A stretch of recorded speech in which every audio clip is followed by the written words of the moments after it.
जय हिंद दोस्तों, मेरे चैनल में आप सभी लोगों का स्वागत है। आज अयोध्या नगर में शिव महापुराण चल रहा था। मैंने पूरा वीडियो बनाया है। सभी लोग देखते रहिए, लाइक करिए, शेयर कीजिए, कमेंट कीजिए, चैनल को सब्सक्राइब कीजिए। जय हिंद दोस्तों, पूरा वीडियो देखिए, बहुत ही अच्छा है, भक्तिमय संगीत। ये 9 भक्तियों में यदि एक भी किसी के पास में है तो चाहे वह स्त्री हो चाहे वह पुरुष हो, भगवान राम ने स्वयं कहा है, सोई अतिशय प्रिय धामिनी, वही मुझे अत्यंत इस प्रकार से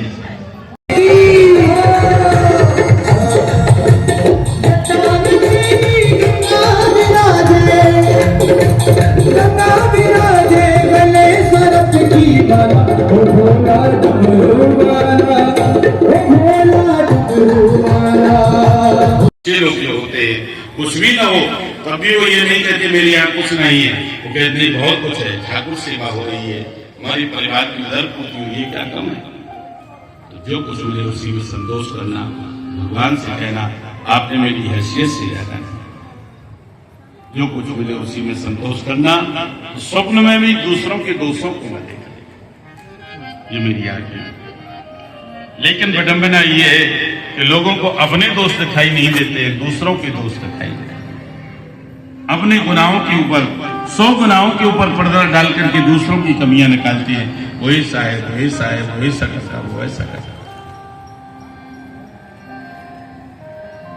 याद रखना बंधुओं, हर व्यक्ति के अंदर कुछ ना कुछ गुण अवश्य होता है। कितना भी बुरा व्यक्ति हो, गौर से यदि देखेंगे तो उसके अंदर कोई ना कोई एक अच्छा गुण देखने को मिल जाएगा, और कितना भी बुरा व्यक्ति हो उसके अंदर गुण देखने को मिल जाएगा, कितना अच्छा व्यक्ति उसके अंदर दोष देखने को मिल जाएगा। ढूंढ लें, परमात्मा ही निर्दोष है और हम कोई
नवम शरण सत्संग सलहीना मम भरोसी रसना।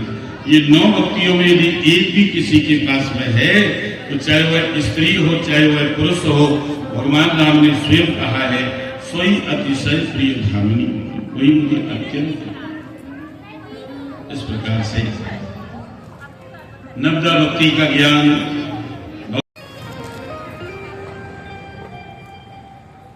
देवताओं ने मिलकर के परमेश्वरी ब्रह्मा ने प्रजापतियों के स्वामित्व पद में दक्ष का अभिषेक कर दिया, दक्ष को प्रजापति बना दिया। भगवान शंकर का दक्ष प्रजापति का बैर क्यों हुआ, पहले मैं ये बताने जा रहा हूं। बना दिया तो दक्ष को अभिमान हो गया कि हमारे समान तीनों लोगों में कोई नहीं, संसार में ऐसा कोई व्यक्ति नहीं है कि जिससे पद मिले और उसे अभिमान न हो। दक्ष अपनी पत्नियों के साथ में दक्ष के यहाँ यज्ञ महोत्सव में सम्मिलित होने के लिए जा रहे हैं।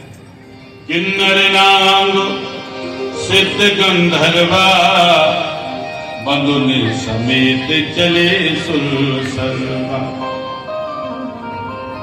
सुर सुंदरी करह कल गाना श्रवण सुनत छूटहि मुनि ध्यान।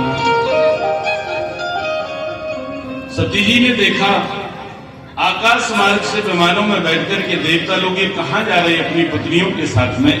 तो शंकर जी से पूछ लिया कि ये लोग देवता लोग अपनी अपनी पत्नियों के साथ में कहां जा रहे हैं। भगवान शंकर कहने लगे तुम्हारे पिता के यहाँ यज्ञ महोत्सव हो रहा है, ये वहां जा रहे हैं। सती जी कहने लगी मेरे पिता के यहाँ यज्ञ हो रहा मुझे पता भी नहीं। भगवान शंकर कहने लगे हाँ तुम्हें नहीं बुलाया गया। तो सती जी कहती है पिता भवन उत्सव पर जो प्रभु आयत होय तो मैं जाऊं कृपा यत्न साधर देखन सो। मेरे पिता के यहाँ यज्ञ महोत्सव हो रहा है, आप भी चलें, हम भी वहां चलें। हम बहनों से नहीं मिलेंगे, हमारी बहनें वहां आएंगी, सभी रिश्तेदारों से मिलेंगे और उस यज्ञ का दर्शन करेंगे। भगवान शंकर कहने लगी ये तो ठीक है, लेकिन तुम्हारे पिता ने हमें निमंत्रण तो दिया ही नहीं, हम कैसे जा सकते। सती जी कहने लगी पिता के घर में, गुरु के यहाँ, मित्र के यहाँ, भगवान के मंदिर में बिना बुलाए जाने का कोई डर नहीं। भगवान शंकर कहने लगे मैं मानता हूं इन स्थानों पर बिना बुलाए जाने का डर नहीं होता है, लेकिन कब जाना चाहिए जब आपस में बनती हो। तदपि विरोध मान जहां कोई तहां गए कल्याण न होई। जहां कोई विरोध मानता हो वहां नहीं जाना चाहिए। तुम्हारा पिता हमसे विरोध करता है। एक बहुत बड़ी सभा में उसने हमें दुर्वचनों से क्लेशित किया था। सती कुल्हाड़ी का घाव तो भर जाता है लेकिन वाणी का घाव कभी नहीं भरता। सुकुमार अंगों में मारने से संतप्त होता रहे। ये मैं जानता हूं कि दक्ष प्रजापति को इतने पर भी यदि अपने पिता के यहाँ गई तो अपने पिता से तुम सम्मान नहीं पाओ। बहुत प्रकार से भगवान शंकर ने समझाया, लेकिन सती जी के समझ में एक भी बात नहीं आई। जाने के लिए जिद कर रही है, यज्ञ में जाऊंगी। भगवान शंकर चुप हो गए, सोच रहे हैं। सती ने कभी ऐसा नहीं हुआ कि मेरी बात न मानी हो। अब वो समझ गए कि आज हमारा और सती का अंतिम मिलन है, क्योंकि ये सती से मेरा अपमान सहन नहीं होगा। अपना अपमान तो सहन कर लेगा, यज्ञ में जाएगी जब हमारा स्थान दिखाई नहीं देगा तो ये अपने प्राणों का परित्याग कर देगा। बोले बाबा समझ गए, इसलिए उन्होंने भगवान शंकर ने सती जी के गहनों को एक वस्त्रों में पोटली में बांध दिया और सती जी के सामने लेकर के पहुंचे। कहने लगे देवी ये अपने साथ में लेकर के जाए, क्योंकि वो जानते थे कि आज हमारा और सती का अंतिम मिलन है और सती की कोई भी वस्तु यहाँ पर पड़ी रही तो वो हमारे भजन में विक्षेप करेगा। इसलिए वो पोटली गहनों की सती जी के सामने लेकर के पहुंचे। कहने लगे देवी इसे अपने साथ लेकर के जा। सती जी कहने लगी मैं ज्यादा दिन के लिए नहीं जा रही, मैं जाऊंगी तुरंत वापस आ जाऊंगी, इनको ले जाके क्या करूंगी। भोले बाबा ने कहा देवी जब स्त्रियां अपने मायके को जाती हैं तो उन्हें नए नए गहनों की वस्त्रों की आवश्यकता। वहां तुम्हारे रिश्तेदार आएंगे, क्या कहेंगे देखो सती के पास कुछ भी नहीं है, ऐसे ही चली आई, क्या कहेंगे। इसलिए इसे अपने साथ लेकर के जाओ। हमारे गण तुम्हारे साथ जा रहे हैं, वो लेके जाएंगे, लेकर के आ जाएंगे, लेकर के। भगवान शंकर ने सती जी के हाथ में वो गहनों की पोटली थमा दी और वो चुप हो गई। सती जी घर से निकलती हैं, मानो दो प्रकार की हो गई। इधर तो पतिदेव रोक रहे, इधर पिता के यहाँ जाने की इच्छा है। सती जी शीघ्र ही अपने पिता के घर पहुंच गई। पिता भवन जब गई भवानी, दक्ष में आती। सब लोग मुझसे बड़े प्रेम से मिलते थे, आज वही लोग मुझे देख करके अपना मुंह बना रहे, मुंह फेर रहे। माँ के पास पहुंची सती। सादर भले हैं मिली एक माता, भगिनी मिली बहुत मुस्काता। माँ की ममता को कोई नहीं पा सकता। माँ बड़े प्रेम से मिली। सादर भले मिली एक माता, भगिनी मिली बहुत मुस्काता। बहन सती जी को देखकर के बहनें मुस्कुराने लगी और यहाँ विशेषण लगा बहुत मुस्काता। हम आपके सामने एक बार देख करके हंसे कोई बात नहीं, और बार बार देख करके हंसे तो ये व्यंग हो जाता है, हो जाता है। बहनें व्यंग करने लगी कि देखो बहनें व्यंग करने लगी कि देखो आ गई बिना बुलाए, पिताजी ने निमंत्रण नहीं दिया फिर भी आ गई बिना बुलाए। तो ये व्यंग हो गया, भगनी मिली बहुत मुस्कान, सादर भले मिली एक माता। अब सती जी को यह एहसास होने लगा कि हमारा अपमान हो रहा है। अब सती जी अपने पिता के सामने गई और जैसे ही पिता का आमना सामना हुआ तो दक्ष जी ने सती जी को देख करके अपनी गर्दन समूह फैल दिया। दक्ष न कछु ऊंची कुशलाता, सते हैं बिलो के जरे सबोगा। अब सती जी के क्रोध से अंग अंग जलने लगे।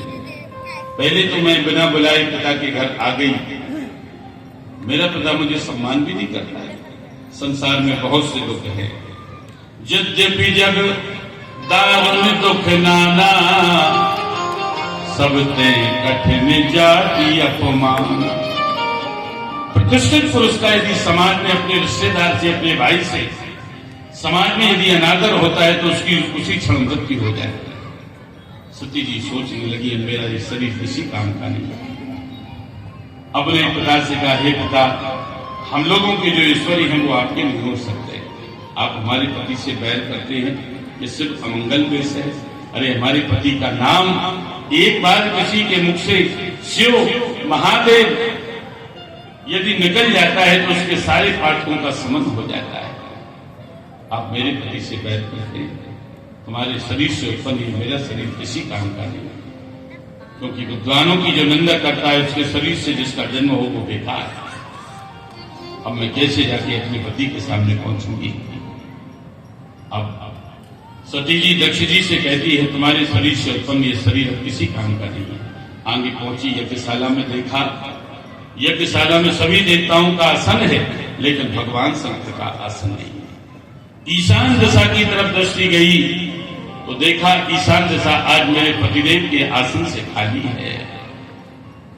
सती जी रोने लगी, मैं अपने पति से जिद करके आई हूं, अब अपने पति को कैसे मुंह दिखाऊंगा। और उसी समय उन्होंने सभासदों से कहा, सुनो सभासद सकल मुनिंदा, कही सुनी जिन शंकर। ये सभासदों, जिन्होंने मेरे पति की निंदा की है और निंदा को सुना है उनको सबको फल मिलेगा। सो फल तुरंत लाभ सब काहू, भली भांति पछताओ पिताहू। अस कहे जोगी अग्नि तन जारा। सती जी योग मार्ग में प्रवेश करते हैं। योग मार्ग को कहते हैं कि आसन को जीतने वाली अरुण सती जी ने प्राण तथा अपान नामक पवन को एक रूप करके फिर उदान पवन को नाभि चक्र से खींच करके धीरे धीरे कंठ मार्ग से भाव के मध्य में लेकर के आई। उसी समय उन्होंने अपने अंगों में अग्नि एवं पवन की धारणा की, समाधि की, अग्नि से उनका शरीर जलने लगा। अस कहे जो अग्नि तन जारा, भयउ सकल मत हाहाकार। सारी सभा में हाहाकार किया। वो उत्तम मन वाली सती सदैव आदर की योग है, जिससे अपने पति का अपमान सहन नहीं हुआ, तभी तो उसने अपने प्राणों का परित्याग कर दिया। सती मरण सुन संभोगन लगे करण मधीस। भगवान शंकर के गण यज्ञ का विध्वंस करने लगे। भृगु जी यज्ञ करवा रहे थे, उन्होंने दक्षिणाग्नि में हवन किया। हजारों रिभु संज्ञक देवता उत्पन्न हो गए, भगवान शंकर के गणों को मारने लगे, उनको मार करके भगा। अब इस प्रकार से सती मरण जब हुआ तो सती मरण का समाचार देने के लिए नारद जी कैलाश पर्वत पर जाते हैं, पर ये सूचना अच्छी नहीं। भगवान शंकर को कैसे देंगे, कहीं उनके कोप का भाजन न बन जाए। तो नारद जी दूर खड़े हैं और भगवान शंकर से कह रहे, महाराज आप विधुर हो गए, महाराज आप विधुर। जैसे भगवान शंकर ने ये सुना तो तुरंत ही उठकर के खड़े हुए और उन्होंने अपनी जटाओं को घुमा करके पृथ्वी पर पटक दिया। तो उनकी जटाओं से वीरभद्र जी पैदा हुए। वीरभद्र जी कहने लगे, महाराज मेरे लिए क्या आज्ञा है। भगवान शंकर कहने लगे, जाओ दक्ष के यज्ञ का नाश करो, मेरी आज्ञा है। दक्ष है। वीरभद्र जी वहां पर गए और वहां जितने भी देवता थे उन्होंने उत्तर दिशा से उड़ती हुई धूल को देखा, कहने लगे यदि एक संसार का प्रलय होने वाला है क्या। इतने ही में भयंकर उत्पात होने लगे। भगवान शंकर के गढ़ों में चारों तरफ से यज्ञ मंडप को घेर लिया, यज्ञ मंडप को तहस नहस कर दिया। मणिमालगढ़ ने भृगु जी को बांध लिया, चंडीश ने फूखा देवता को पकड़ लिया और वीरभद्र जी ने दक्ष जी को पकड़ लिया, उसे मारने लगे। पर दक्ष को ऐसा वरदान था कि उसकी त्वचा अस्त्रों शस्त्रों से नहीं कट सकती, इसलिए गला दबा करके मारने का उपाय निश्चय कर लिया और उसी उपाय से यजमान रूपी पशु दक्ष प्रजापति का सत। सभी देवता जो मरने से बचे थे भगवान ब्रह्मा जी के पास गए, कहने लगे महाराज भगवान शिव से मेरी प्रार्थना कर दीजिए, मेरा इसमें कोई दोष नहीं है। दो देवता इससे बचे थे जो उस यज्ञ में नहीं गए थे, श्री विष्णु जी और ब्रह्मा जी, क्योंकि वो जानते थे दक्ष ने शिव जी को नहीं बुलाया तो अनर्थ हो जाएगा, और वो ही हुआ पहले से ही। देवता सब ब्रह्मा जी के पास गए, मेरी प्रार्थना शिव जी से कर दो, मेरा कोई दोष नहीं है, हमने अपना अपराध स्वीकार कर लिया है। ब्रह्मा जी देवताओं को लेकर के कैलाश पर्वत पर गए, भगवान शंकर को प्रार्थना की है। तो भगवान शंकर कहने लगे नागम प्रजेश वाला नाम वर्णय नानुचिंतये देव माया विभूता नाम दंडस पत्र दत्तो माया। विष्णु की माया से जो तिरस्कृत है, मोहित है, उन बालकों का अपराध न मैं कभी कहता हूं, न सुनता हूं, न चिंतन करता हूं। इसलिए मैंने उनको क्षमा कर दिया। तो आपको वहीं चल करके सारा कार्य करना चाहिए। भगवान शंकर वहां पर गए और दक्ष के जब बकरे का सर लगाया तो वो जीवित हो गया। भगवान की भोलेनाथ की स्तुति करने लगा, भगवान मैंने आपका अपराध कर दिया, आपने मुझे दंड दिया, अब आप मेरे इस यज्ञ को पूर्ण कीजिए। भगवान शंकर ने दक्ष प्रजापति के उस यज्ञ को पूर्ण किया, प्रसन्न हो गए। सती जी वही सती जी बाद में, सती जी का शरीर छूट गया, वही सती जी बाद में हिमाचल के घर में पार्वती रूप से प्रकट हुई। सभी देवता उनका स्वागत करते हैं। पार्वती मैया के जन्म का समय आ गया है, देवताओं ने गर्व स्तुति। स्वागतम गौरी शरणागतम गौरी, स्वागतम गौरी। जल निर्मल हो गया, मुनियों के अग्नि कुंड में अग्नि श्रोता प्रज्वलित हो गई, शीतल मंद सुगंध हवा चलने लगी, आकाश निर्मल हो गया, देवता पुष्प वृष्टि करने लगे। उसी समय भगवती दुर्गा मैना के सन्मुख प्रकट हुई। बोलिए पार्वती मैया की जय। भगवती ने मैना को उनके पूर्व जन्म का स्मरण कराया और कहा मैं शिव की आदि शक्ति हूँ, मैं उनकी प्रिया बनकर के सज्जनों का उद्धार करूंगी। भगवती पार्वती जी कहती है मैया एक छोटी सी कन्या मैं बन जाऊंगी, और उसी समय ये कहकर के भगवती पार्वती मैया एक छोटी सी कन्या बन गई। हिमाचल नगर में चारों तरफ आनंद ही आनंद हो रहा है। प्रगति है पार्वती मैया, हिमाचल घर बाजे बजे।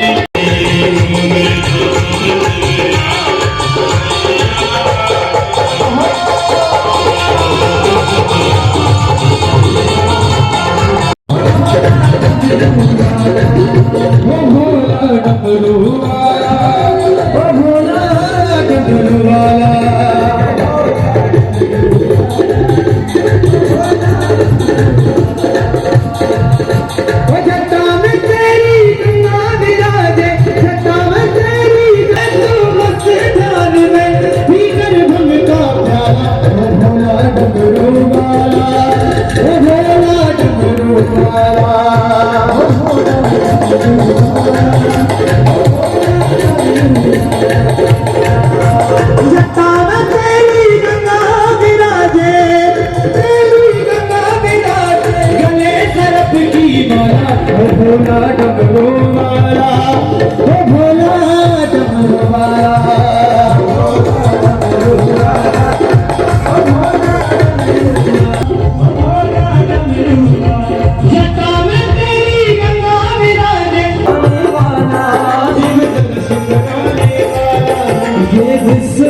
ये अमरनाथ ये विश्वनाथ ये अमरनाथ ये विश्वनाथ ये अमरनाथ ये विश्वनाथ ये अमरनाथ ये सोमनाथ की आरती आत्माओं को पास में तारती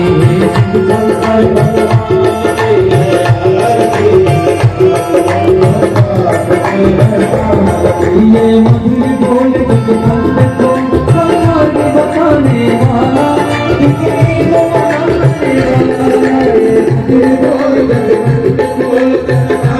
मनाने वाला बिगड़ी को बनाने वाला बिगड़ी को बनाने वाला बिगड़ी को बनाने वाला शुक्रिया में शुक्रिया